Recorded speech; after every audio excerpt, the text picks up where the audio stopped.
Hello दोस्तों, मैं हाजिर हूँ आज लेकर के आपके पास नए वीडियो के साथ में। ठीक है, क्योंकि मेरे पास देखिए डिजिटल बोर्ड तो है नहीं है।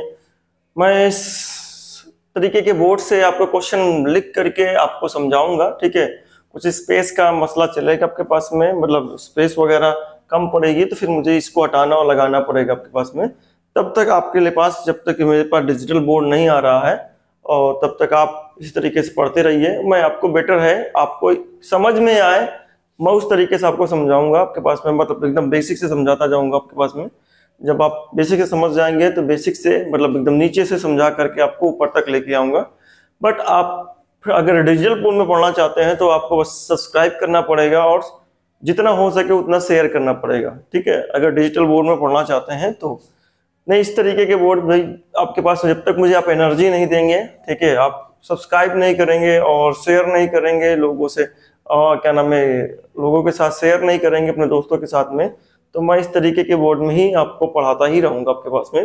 देन तो हमको डिस्कस करना है चैप्टर 3 हम पढ़ रहे थे। पहला लेक्चर अब अपलोड हो चुका है। अब उस लेक्चर, पहले लेक्चर के कंसेप्ट पर हम आगे सवाल पूछते हैं, करते हैं। ठीक है, ग्राफ द्वारा सवाल कैसे करे जाते हैं आपके पास में। इसमें ग्राफ द्वारा जांच कीजिए कि समीकरण युग्म x + 3y = 6। इसमें इस ग्राफ से रिलेटेड जितने भी सवाल आपको आएंगे मैं वो सारे सवाल आपको बता के जाऊंगा, तो स्किप मत करते जाइएगा कि आपको मतलब लगातार आप बढ़ाते जाएं वीडियोस को और देखते जाएं, तो स्किप मत करिएगा। लेक्चर आप एकदम अटेंड करिए, उसके बाद सवाल बनाइएगा, तुरंत फटाफट बनेगा सवाल।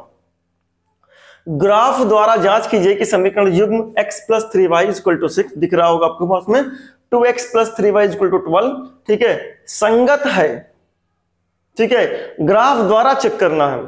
ठीक है, ग्राफ द्वारा चेक करना है आपके पास में कि ये जो आपके पास दोनों समीकरण हैं ये संगत युग्म है या नहीं है। तो ठीक है, आपके पास में तो हमें जब ग्राफ द्वारा चेक करना होता है तो हम क्या करते हैं, ग्राफ द्वारा चेक करने के लिए हम बेटा यहां पास इसको ग्राफ बनाते हैं और ग्राफ से पता करते हैं कि संगत है कि नहीं है।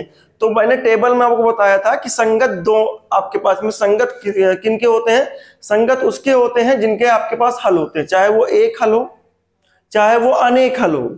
ठीक है, चाहे अद्वितीयक हल हो।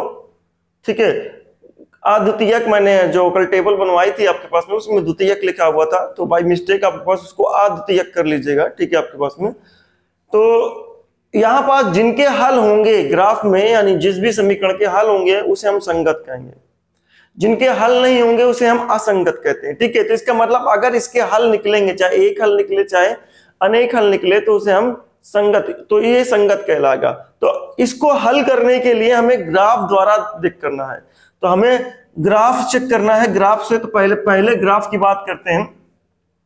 समीकरण नंबर 1, इसका ग्राफ करने के लिए, इसका ग्राफ ड्रा करने के लिए बेटा हमें पहले इसके निर्देशांक बिंदु चाहिए। तो निर्देशांक बिंदु आपको कैसे मिलेगा, समझिए, बॉक्स बनाइए और बॉक्स बना करके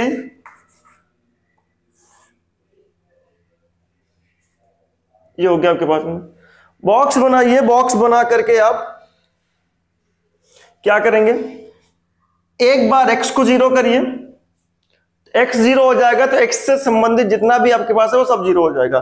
x 0 तो y बचेगा, y की 3y बचेगा, 3y = 6, मतलब y की वैल्यू आएगी 2। जब x 0 होगा तो y की वैल्यू आएगी 2। जब y 0 होगा, y अपनी मर्जी से, एक अपनी मर्जी से रखेंगे, दूसरा आपको मिलेगा। y अगर 0 हुआ, y अगर 0 हुआ तो x कितना मिलेगा, y को 0 कर दीजिए, x की वैल्यू आ जाएगी 6। ये तो पहले समीकरण का बॉक्स हो गया। ठीक है, तो पहले समीकरण से x की वैल्यू 0 है तो y 2 है, तो इसका मतलब बिंदु निकल के आया 0,2। x की वैल्यू 6 है तो y निकल के आया 0। इस तरीके से ये निकल के आया, मतलब इसके निर्देशांक निकल के आया 0,2। अब अगर हम दूसरे की अगर बात करते हैं, दूसरे की, तो ये होगा आपके पास दूसरा समीकरण।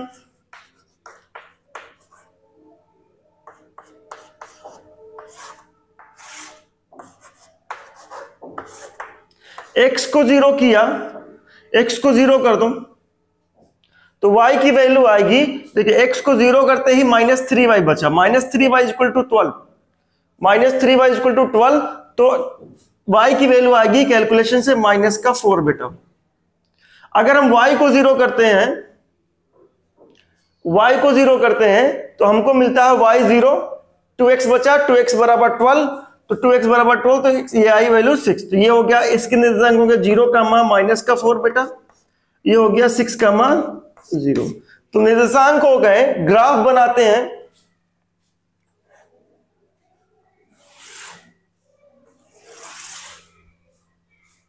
ठीक है, ग्राफ बनाते हैं हम। तो ग्राफ बनाते समय देखिए, मैं यहां रैंडमली ग्राफ बना रहा हूं तो थोड़ा मेरे ऊपर नीचे हो सकता है।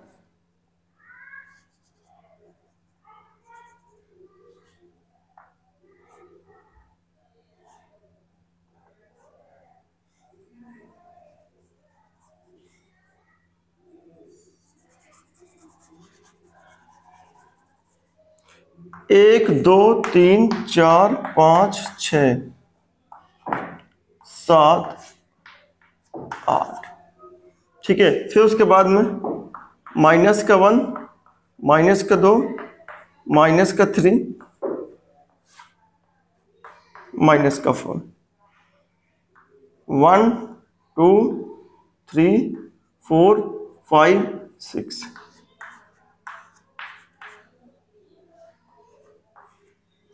-1, -2, -3, -4,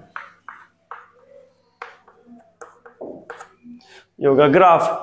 ये जो निर्देशांक है वो इस समीकरण के हैं। तो हमने 0,2 ड्रा किया, x पे 0, तो 0 तो यही है, और y पे 2 ये हो गया, तो 0,2 ये हो गया बेटा, ठीक है। उसके बाद 6,0, तो 6, x पे 6, y पे 0, तो यही हो गया आपके पास 0,6,0।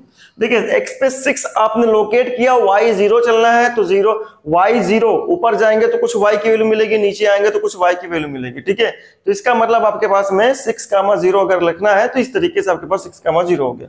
अब इसको दोनों निर्देशांकों को क्या कर दीजिए, इसके दोनों निर्देशांकों को जोड़ दिया, ठीक है। लाइन थोड़ी टेढ़ी मिलेगी आपके पास, क्योंकि स्केल तो मैं लिया नहीं हूं, आप समझ रहे होंगे। तो ये हो गया आपके पास में, ये जो बिंदु है वो था आपके पास में 0,2 बेटा, ठीक है। तो इसका नाम निकल के आया, कौन सा समीकरण था, x + 3y = 6, ये हमको निकल के आया, ठीक है। अब अगर हम इसको देखते हैं इस वाले को, तो 0,-4, x पे 0, y पे -4, ये हो गया 0,-4, ठीक है। 6,0, तो 6,0 यही है। तो अब इस दोनों को क्या कर दो, मिला दो फिर इसको दोनों को।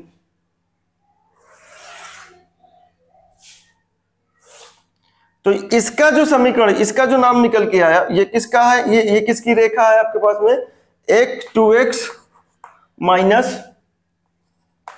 3y = 12। आपको इस बात यहां से एक कंक्लूजन और निकल के आया कि ये आपके पास जो आपके पास में समीकरण होता है आपके पास में, ठीक है, आपके पास लीनियर रैखिक समीकरण जो होता है वो एक रेखा होती है। रैखिक समीकरण क्या होता है बेटा, एक रेखा होती है। 9th में आपको सिखाया गया होगा, नहीं भी है तो मैं यहां पर बता रहा हूं, तो उसे आप नोट कर लीजिए। रैखिक समीकरण मतलब एक रेखा, ठीक है। इस रैखिक समीकरण का ग्राफ ड्रा किया तो मुझे ये रेखा मिली, उस रैखिक समीकरण का ग्राफ ड्रा किया तो ये रेखा मिली। अब जब दो रेखाएं एक दूसरे को, इन दोनों रेखाओं का जो आपके पास उभयनिष्ठ बिंदु होगा, मतलब उभयनिष्ठ बिंदु क्या है, जहां ये दोनों रेखाएं एक दूसरे को मिल रही होंगी वही उसका उभयनिष्ठ बिंदु होगा। तो इन दोनों रेखाओं का जो उभयनिष्ठ बिंदु क्या है, ये है प्रतिच्छेद बिंदु। उभयनिष्ठ बिंदु मतलब प्रतिच्छेद बिंदु। इन दोनों रेखाओं को जो उभयनिष्ठ बिंदु होगा वही इन दोनों रेखाओं को संतुष्ट करेगा, यानी इन दो समीकरणों को संतुष्ट करेगा, और वही जो संतुष्ट करेगा वही वो हल कहलाता है। इसका मतलब ये क्या है, ये हल है। प्रतिच्छेद बिंदु क्या है, हल। तो कितने बिंदु मिल रहे हैं, प्रतिच्छेद एक ही मिल रहा है, ठीक है। और जब एक ही मिल रहा है तो एक ही जो बिंदु आपको मिल रहा है, प्रतिच्छेद बिंदु, एक ही हल मिल रहा है, इसका मतलब अद्वितीयक हल है। क्या है ये, अद्वितीयक है, हल है। तो कौन सा हल हुआ, अद्वितीयक हल हुआ।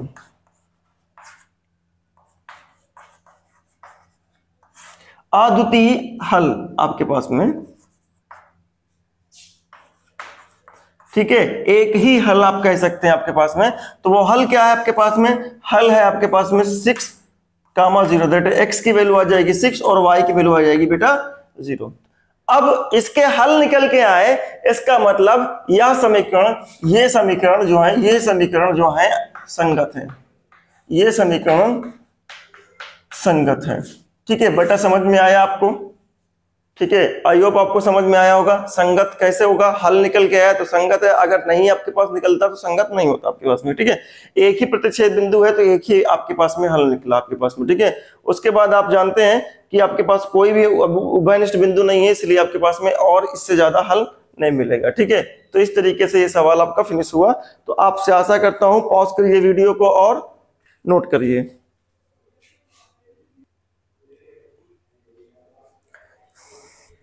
चलिए हम बात करते हैं ये अगला सवाल। देखिए इसमें कुछ इसमें जो आपके पास में लिखा हुआ है भाई, दो एग्जाम्पल, ये एग्जाम्पल सभी कर रहे हैं, अभी एग्जाम्पल कर रहे हैं।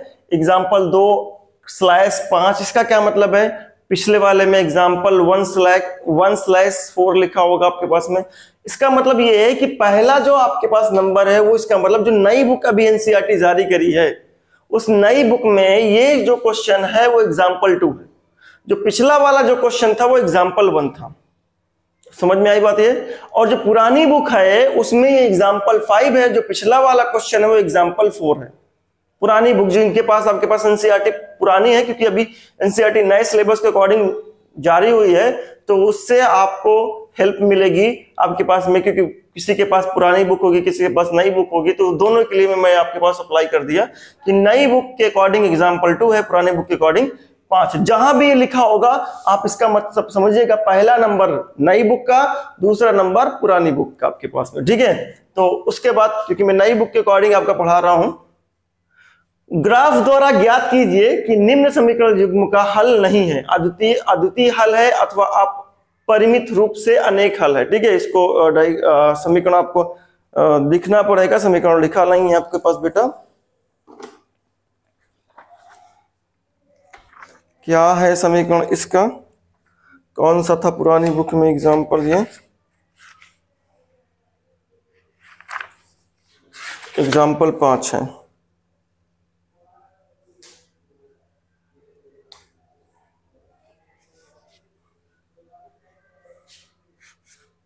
एग्जाम्पल 5 है, 5x है, माइनस का 8y है बेटा, प्लस का 1 बराबर का 0, 3x है, माइनस का 24 है, अपान का y इज प्लस का 3/5 इज इक्वल टू का 0। तो मैं कुछ इसमें और भी आपको बता दूं कि इसमें हर में जो है 5 है। अगर आप हर हटाना चाहते हैं तो आप 5 से गुणा कर दीजिए, सभी में लासा निकालिए, हर का लासा निकालिए, जितने भी हर हैं उन सभी का लासा निकालिए, लासा से गुणा कर देंगे तो ये आपके पास में वैल्यू मिल जाएगी। या तो देखिए इसमें सब में 3 कॉमन है, 3 कॉमन ले लीजिए। ठीक है, तो क्या मिलेगा? अगर 3 कॉमन लेकर के उधर भेज दीजिए, ठीक है, जैसे 3 कॉमन लिया तो कितना हो जाएगा? x माइनस का 8/5, ठीक है, y और प्लस का 1/5 इक्वल टू का 0। 3 उधर भेज देंगे तो x माइनस का 8/5 y प्लस का 1/5 बराबर का 0। इस तरीके से ये बन जाएगा। अब जिनके हर में लासा है, ठीक है, ये समीकरण नंबर 1 था बेटा, ये समीकरण नंबर 2 था, इसी का ये पार्ट आप निकाले हैं। तो अगर आप देखें लासा जो है 5 सभी में है, तो लासा से हम गुणा कर देंगे, लासा से अगर गुणा कर देंगे तो हमें मिल जाएगा नया समीकरण 5x माइनस का 8y और प्लस का 1 बराबर का 0। ठीक है, इस तरीके से आपके पास में स्टैंडर्ड फॉर्म ऑफ समीकरण मिल जाएगा जो आप हल कर सकते हैं। ठीक है, चलिए अब आगे की तरफ हम डिस्कस करते हैं। हमारे पास जो है 5x माइनस का 8y प्लस 1 इक्वल टू 0। देखिए ये समीकरण देखो सेम टू सेम है, यानी दोनों ही समीकरण सेम है। ठीक है, दोनों ही समीकरण क्या है? सेम है। अब दोनों ही समीकरण सेम है तो दोनों का ग्राफ सेम होगा। ठीक है, दोनों ही समीकरण क्या है? सेम है, तो दोनों का ग्राफ क्या होगा? सेम होगा। तो एक का निकाल लीजिए आप और दूसरे का भी कह दीजिए यही है। ठीक है, एक का निकाल लेते हैं हम, एक का निकालते हैं, दूसरे का भी कहते हैं हम, वही है। तो हमने निकाला पहले का, ठीक है, पहले का निकाला 5x माइनस का 8y बेटा प्लस का 1 बराबर का 0, बॉक्स बनाया।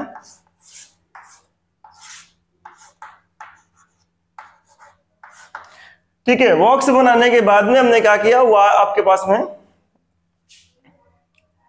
यहां पास x को 0 करेंगे तो जो y की वैल्यू है वो फ्रैक्शन में आ जाएगी। किसमें आ जाएगी?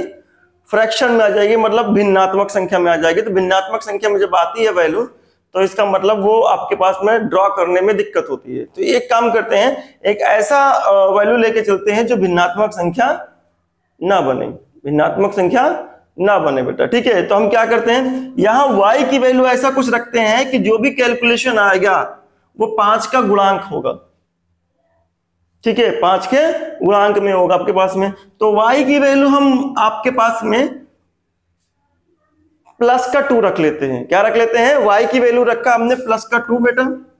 जैसे ही प्लस का 2 रखा तो 2 8 जा 16, 2 8 16, माइनस का 16, माइनस का 16 में से 1 गया, माइनस का 15, माइनस का 15 उधर लेके जाओगे तो प्लस का 15, 15 बाई 5 कितना हो जाएगा? 3। ठीक है, उसके बाद इसी तरीके से यहां पास भी अगर आप x की y की वैल्यू और भी कुछ 3 रखना चाहते हैं, y की वैल्यू 3 रख दें, माइनस का 3 रखें, माइनस क्यों भी माइनस का 3 रखें, अगर ये 25 बन जाए तो भी 5 से कट जाएगा। तो 8 त्रिक 24, 1 25, 1 25, लेकिन प्लस में माइनस माइनस प्लस होगा तब ही जुड़ेगा। अगर आप यहां पास y की वैल्यू प्लस में रखते हैं तो माइनस का 24 बनेगा, माइनस का 24 प्लस का 1 कितना मिलेगा बेटा? आप समझ गए होंगे, 23 बन जाएगा। तो इससे अच्छा है कि y की वैल्यू माइनस का 3 रखें आप। माइनस का 3 जब रखेंगे आप तो आपको मिलेगा माइनस का प्लस का 24 प्लस का 24 प्लस 1 25, 25 उधर गया, माइनस का 25, माइनस का 25 बटे 5, माइनस का 5 बेटा। तो हमें ये मिल गया आपके पास में। अब हम अगला की बात करते हैं, हम ये बन गया, इसका निर्देशांक बन गया 2, 2, 3, 2, माइनस का 5, माइनस का 3। अब जो हम अगला समीकरण लिख लेंगे तो वो अगला समीकरण सेम टू सेम है, सेम टू सेम है बेटा। तो हम अगले समीकरण को जो दिया गया वही लिखेंगे। हमने तो कैलकुलेशन करके चेक कर लिया कि दोनों समीकरण सेम है आपके पास में, तो हमने कैलकुलेशन करके चेक किया केवल, लेकिन लिखेंगे हम पहले वाला ही और पॉइंट निकालेंगे दूसरे वाले से। जो शुरुआती में समीकरण है उसी से हम करेंगे आपके पास में। तो हमने क्या किया, यहां पास x को सेम टू सेम पॉइंट लगे, x को 3 रखा, 2 मिला, x को माइनस का 5 रखा, माइनस का 3 मिला। ठीक है, तो बिंदु दोनों के सेम हो गए। तो ग्राफ हमने क्या किया, ड्रा किया। एक ही ग्राफ ड्रा करिए, उसको बोल्ड कर दीजिएगा, थोड़ा आपके पास में डार्क कर दीजिएगा। ठीक है, x 1 2 3 4 5। ठीक है, उसके बाद आपके पास में 1 2 3 4 5। ठीक है, 1 2 3 4 5, 1 2 3 4 5।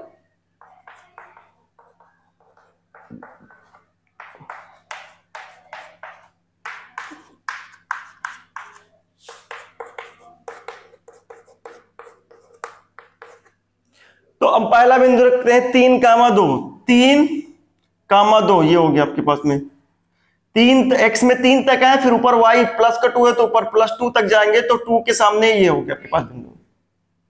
ठीक है, दूसरा हमारे पास क्या, ये वाला जो बिंदु निकल के आया है वो क्या है, 3, 2।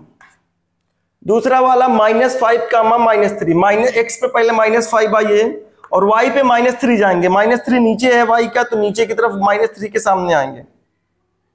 ये -3 के सामने y आ गए, तो ये बन गया -5, -3 बेटा। अब ये दोनों बिंदु को क्या कर दो, जोड़ दो। ये आपके पास में समीकरण आया आपके पास किसका, 5x 8y प्लस का 1 बराबर का 0, ये निकल के आया। लेकिन अगर इसी को बोल्ड कर देंगे, थोड़ा बोल्ड मतलब थोड़ा गड्ढा करके बताइए, ये इस तरीके से ठीक है। आपके पास में डायग्राम सही से ड्रा कर लीजिएगा। तो आप इधर एक और समीकरण बता दीजिए कि भैया ये इसी का पार्ट है 24, जो दूसरा समीकरण है उसी की भी ये रेखा है, प्लस 3/5 इक्वल टू 0। तो ये जो रेखा इस तरीके से बनी, ये सीधा बनाइएगा बेटा, पॉइंट सही रखिएगा, सब कॉलम सही रखिएगा, तो ये रेखा आपको सही मिलेगी आपके पास में। इसी में दो रेखा है, तो जब एक रेखा के ऊपर दूसरी रेखा होती है तो इसको कहते हैं समपाती, समपाती रेखा। ठीक है। डायग्राम आपको जो टेबल बनाया था वो टेबल आप याद रखिए, याद करिए। समपाती रेखा, समपाती रेखा जब मिलती है तो इसका मतलब वो दोनों समीकरण के क्या, जब दोनों रेखा समपाती होती हैं इसका मतलब वो आपके पास समीकरण में, उस समीकरण में आपका क्या है, अनंत हल है, मतलब अपरिमित हल है, अपरिमित अनेक हल है। इसका मतलब अपरिमित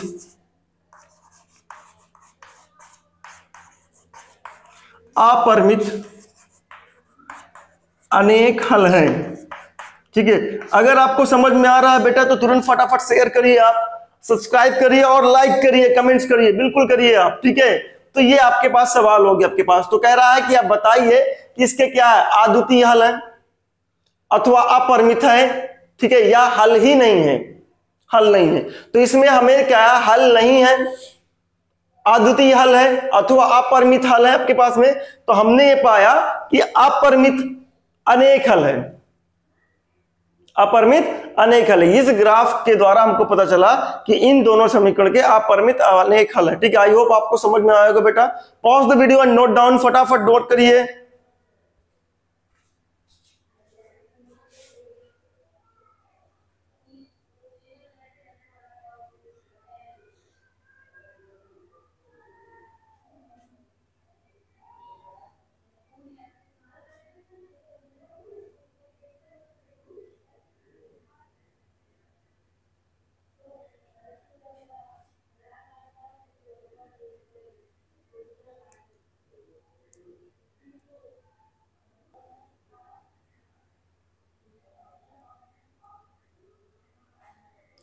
चलिए बेटा एग्जाम्पल 3 की बात करते हैं, नई बुक के अकॉर्डिंग, पुराने बुक के अकॉर्डिंग 6 की बात करते हैं। ठीक है। तो हमने क्या पाया, सवाल है आपके पास में, क्या सवाल है आपके पास में समझते हैं। ठीक है। आपको दिख रहा होगा, क्लियर दिख रहा होगा। चंपा एक सेल में कुछ पैंट स्कर्ट खरीदने गई। चंपा जो है एक सेल लगता है आपके पास में, उसमें स्कर्ट और सेल मतलब दुकान जो लगा के रखते हैं कि भैया उसमें लगा देते हैं 50% ऑफ, आपके पास बोर्ड में लगा करके 20% ऑफ करके, उसे कहते हैं सेल लगाना आपके पास में। तो चंपा एक सेल में कुछ पैंट स्कर्ट खरीदने गई। जब उसकी सहेलियों ने पूछा कि प्रत्येक के कितने नग खरीदे, नग मतलब क्वांटिटी ऑफ आइटम्स, मतलब कितने पैंट कितने स्कर्ट खरीदे। नग का मतलब होता है कि आपने पैंट क्वांटिटी कितनी खरीदी, एक खरीदी, दो खरीदे, तीन, एक खरीदी तो एक नग हुआ, दो खरीदी तो दो नग हुआ, तीन खरीदी तो तीन नग हुआ। इस तरीके का आपके पास नग का मतलब है। तो उसने उत्तर दिया, किसने उत्तर दिया, उस चंपा ने उत्तर दिया अपनी सहेलियों ने पूछा कि प्रत्येक के कितने नग खरीदे, मतलब स्कर्ट कितने खरीदे और पैंट कितने खरीदे। तो आपने स्कर्ट की संख्या, तो उसने उत्तर दिया स्कर्ट की संख्या खरीदी गई, ये स्टेटमेंट है, इसका मैथमेटिक्स बनाना पड़ेगा। स्कर्ट की संख्या खरीदी गई पैंटों की संख्या की 2 गुनी से 2 कम है। ठीक है। 2 गुनी से 2 कम है बेटा। ठीक है। स्कर्ट की जो संख्या है, कह रहा है स्कर्ट की संख्या खरीदी गई पैंटों की संख्या की 2 गुनी से 2 कम है। ठीक है। कह रहा है स्कर्ट की संख्या खरीदी गई पैंटों की संख्या की, स्कर्ट की जो संख्या है, पैंट जो जितनी की भी खरीदी गई है उसकी 2 गुनी से 2 कम है। ठीक है। पैंट जो खरीदी गई है उसकी 2 गुनी से 2 कम कर देंगे तो स्कर्ट की संख्या पता चल जाएगी आपके पास में। ठीक है। चलिए आगे कह रहा है, आपके पास में आगे भी स्कर्ट की संख्या, फिर आगे भी बात हुई, स्कर्ट की संख्या खरीदी गई पैंटों की संख्या, फिर से अगला स्टेटमेंट बोला है खरीदी गई पैंटों की संख्या की 4 गुनी से 4 कम है। 2 स्टेटमेंट में स्कर्ट की संख्या पहले स्टेटमेंट में 2 गुनी, पैंटों के 2 गुनी से 2 कम है। दूसरे स्टेटमेंट में स्कर्टों की संख्या 4 गुनी पैंट से 4 कम है आपके पास में। ठीक है। फिर आगे कह रहा है सहेलियों की यह जानने के लिए सहायता कीजिए कि चंपा ने कितनी पैंट और स्कर्ट खरीदी। तो पैंट हमको नहीं पता, उसकी सहेलियों को बताना है, तो जाहिर सी बात है हल करके बताना पड़ेगा। ठीक है, तो मान लेते हैं हम, माना पैंट की संख्या कितनी है, x है। स्कर्ट की संख्या कितनी बेटा, स्कर्ट की संख्या क्या है, y। पहले स्टेटमेंट के अकॉर्डिंग स्कर्ट ये है, पैंट ये है। पहले स्टेटमेंट के अकॉर्डिंग, अकॉर्डिंग टू क्वेश्चन, प्रश्न अनुसार जिसे कहते हैं आप, ATQ प्रश्न अनुसार है आपके पास में। अकॉर्डिंग टू क्वेश्चंस, या आप कह रहे हैं प्रश्न के अनुसार लिख सकते हैं। ठीक है, पहला स्टेटमेंट क्या है, स्कर्ट की जो संख्या, स्कर्ट की संख्या बता रही है। स्कर्ट क्या है, y। स्कर्ट की जो संख्या है ये पैंट के 2 गुने, पैंट क्या है, ये पैंट के 2 गुने, तो पैंट को 2 गुना किया, इसके 2 गुने से 2 कम है। स्टेटमेंट को ही पूरा मैथमेटिक्स के बनाना है। हमें स्कर्ट की संख्या बताई जा रही है कि स्कर्ट की संख्या का क्या है, स्कर्ट की संख्या पैंट के 2 गुने से 2 कम है। यानी स्कर्ट की संख्या कब मिलेगी, जब पैंट के 2 गुने से 2 कम कर दोगे, तो पैंट के 2 गुने से 2 कम कर दिए, स्कर्ट की संख्या पता चल गई। ठीक है, ये हो गया पहला स्टेटमेंट आपके पास में, 2x माइनस का 2x प्लस का y इक्वल टू का माइनस का 2 बेटा। ठीक है, अब आगे की तरफ इसका बॉक्स भी बना लेंगे। बॉक्स क्योंकि ग्राफ ड्रा करना है, ग्राफ ड्रा करेंगे तो आपको मिल जाएगा। हम दूसरी की बात करते हैं, इसका इसी प्रकार दूसरा स्टेटमेंट जो है आपके पास में, वो क्या कहता है, स्कर्ट की संख्या पैंटों की संख्या के 4 गुने से 4 कम है। पैंट कितनी है, x, पैंट का 4 गुना कितना हुआ, 4x। ठीक है, पैंट का 4 गुना कितना हुआ, 4x माइनस 4 कम है। ठीक है, तो यह हो गया आपके बेटा 4x minus plus y is equal to का माइनस का 4। ये दूसरा समीकरण बन गया। तो इसका क्योंकि हल करना है तो ग्राफ, अभी हमने ग्राफ ही पढ़ा हुआ है, तो ग्राफ के मेथड से हमको हल करना है। तो पहले हम निकालते हैं इसका ग्राफ। अब ग्राफ आपको हल करना बता दिया मैंने। x की वैल्यू 0 रखा, खत्म। y की वैल्यू आई बेटा माइनस कर दो, y को 0 किया, खत्म। x की वैल्यू 1 आई। ठीक है, तो इसके निर्देशांक 0, -2, इसके निर्देशांक 1, 0। इसके बात कर लेते हैं बॉक्स बना करके।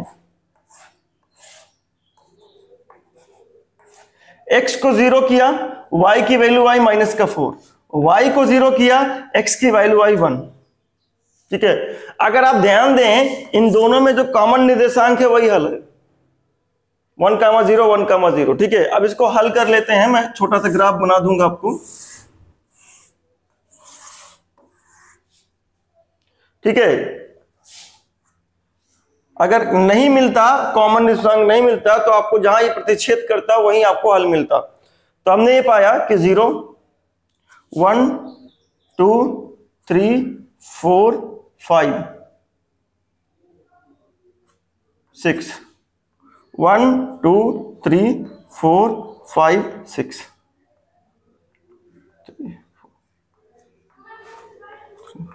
ठीक है, तो इस तरीके से आप ड्रॉ कर लीजिएगा। 0, माइनस का 2, x पे 0, y पे माइनस का 2, ये हो गया। x पे 1 और y पे 0, तो ये हो गया। ठीक है, ये दोनों पॉइंट्स को जोड़ दिया हमने। ये पहली वाली रेखा का समीकरण हो गया। कौन सी रेखा थी, माइनस का 2x प्लस का y इक्वल टू माइनस का 2। ठीक है, अब दूसरे की बात करते हो, x की वैल्यू 0 और y की वैल्यू माइनस का 4। ठीक है, तो माइनस का 4 यहां पास आएगा बेटा, 0, माइनस का 4, ये हो गया। ठीक है, आगे 1, 0, तो इन दोनों को फिर जोड़ दीजिए। अब ये हो गया समीकरण किसका,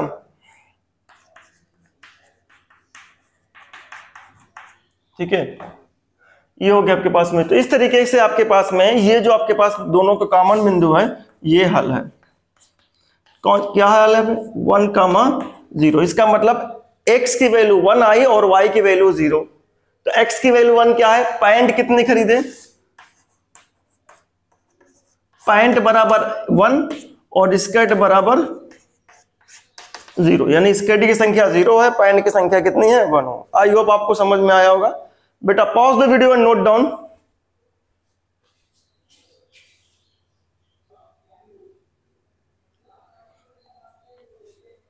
हाँ बेटा, अब हम पढ़ने जा रहे हैं आगे की तरफ प्रश्नावली। ठीक है, प्रश्नावली के सवाल अब आएंगे आगे की तरफ। तो कौन सी प्रश्नावली के सवाल है इसको समझते हैं।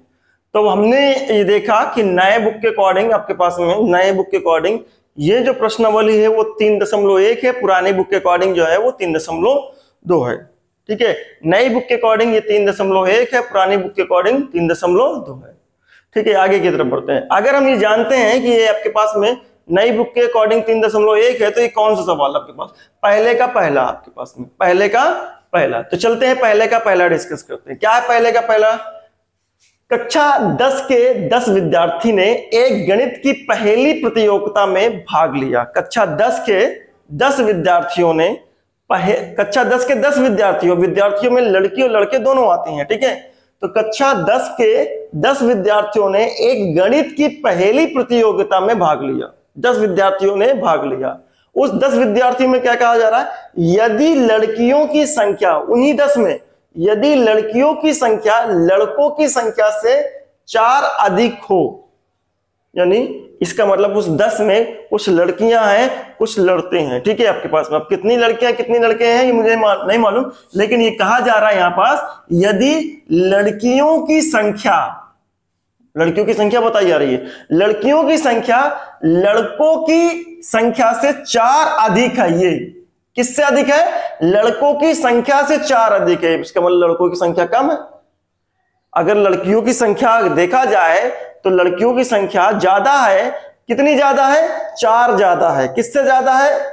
लड़कों से। तो इसका मतलब हमें लड़कों की संख्या में 4 के बराबर अगर करना है, मतलब लड़कियों के बराबर करना है, तो मुझे लड़कों में 4 ऐड करना पड़ेगा।